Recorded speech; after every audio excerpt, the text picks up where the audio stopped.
shi da ka hau social media kaga dan izala na magana to raddi yake yi. Haka in ka hau social media kaga dan dariƙa na magana to raddi yake yi. Duk da su yan mazhabin shi'a ba su damu da wannan sosai ba, sai dai in an jingina musu wani abu ne za su zo su kare kansu da nufin ƙarya ne ko kuma ba ma a fahimta ba. Su ma suna yin radde-radden, mu ma muna yi, kowa na yin raddi.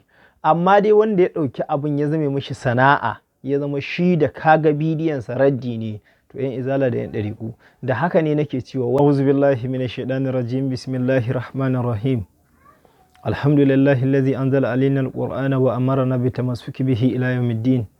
Thumma salatu wa salamu alal mab'us rahmatan lil alamin. Yan uwa masu tarin albarka, barkanmu da haduwa a wannan bidiyo, wato wanda shine darasin nasiha na biyu. Mun fara wa'annan darussa masu suna nasiha.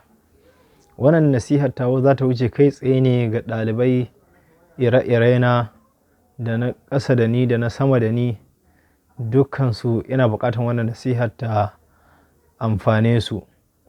Abinda ko za mu yi nasiha a kai shi ne, a yanzu lokaci ne da wanda ya kasance kai 'yan ɗariƙu da 'yan izala duka sun raja'a ne akan yi ma junansu raddi. Kullum yin raddi, yau ka je wannan ɗan izala damuwar shi da ka hau social media kaga ɗan izala na magana to raddi yake yi. Haka in ka hau social media kaga ɗan ɗariƙa na magana to raddi yake yi. Duk da su 'yan mazhabin shi'a ba su damu da wannan sosai ba, sai dai in an jingina musu wani abu ne za su zo su kare kansu da nufin ƙarya ne ko kuma ba ma a fahimta ba. Su ma suna yin radde-radden, mu ma muna yi, kowa na yin raddi. Amma dai wanda ya ɗauki abin ya zame mishi sana'a, ya zama shi da kaga bidiyonsa raddi ne, to yan izala da yan ɗariƙu. Da haka ne nake cewa wannan dama ce ga ɗalibai ire-irena, lokaci ne na karatu, lokaci ne da za mu je mu yi karatu. Sukuni ne ka samu, wato mutum ne kake ganin kana faɗa abu yana faɗa, sai yanzu ya koma can ya je ya kama wasa.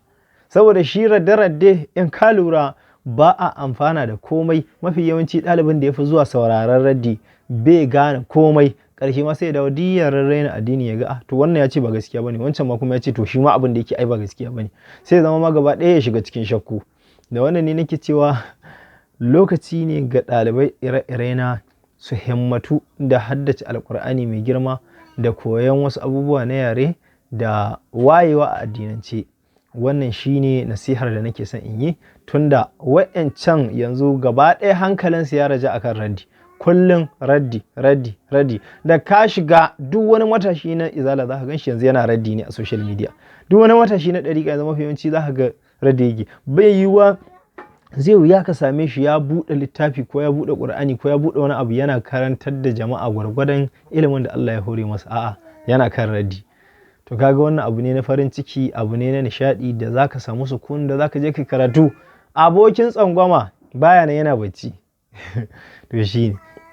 Kuma a lokaci ne da zai ƙara sa mutum ya ƙara samun kwanciyar hankali kan bautar Allah na riƙo da littafin Allah, domin duk wasu sharurruka a yanzu sun kau. Duk shari, ƙazafi, makirci duk sun kau yanzu. Wallahi yanzu sai kai bautan Allah da littafin Allah alƙur'ani ka kwanta kai bacci kai munshari.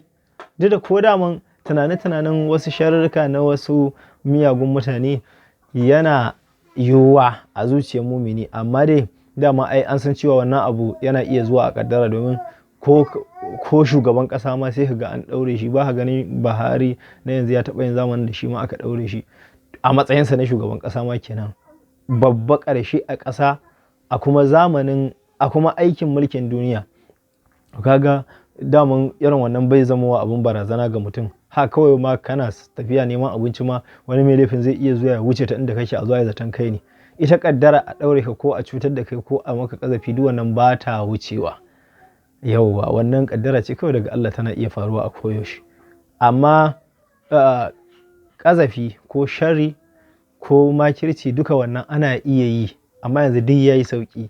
Saboda haka wannan shine abin da zan faɗa. Nasiha ta kuma ita ce gare mu koma mu ci gaba da karatu. Muna da sukuni yanzu na yin karatu. Yara ne mu, matasa ne mu, muna da lokacin yin karatu sosai bi iznillahi. Wassalamu alaikum, barakallahu fina wa fikum. Mai magana ɗalibinku Naziru Aqilu, mazaunin Abuja, Najeriya, haifafan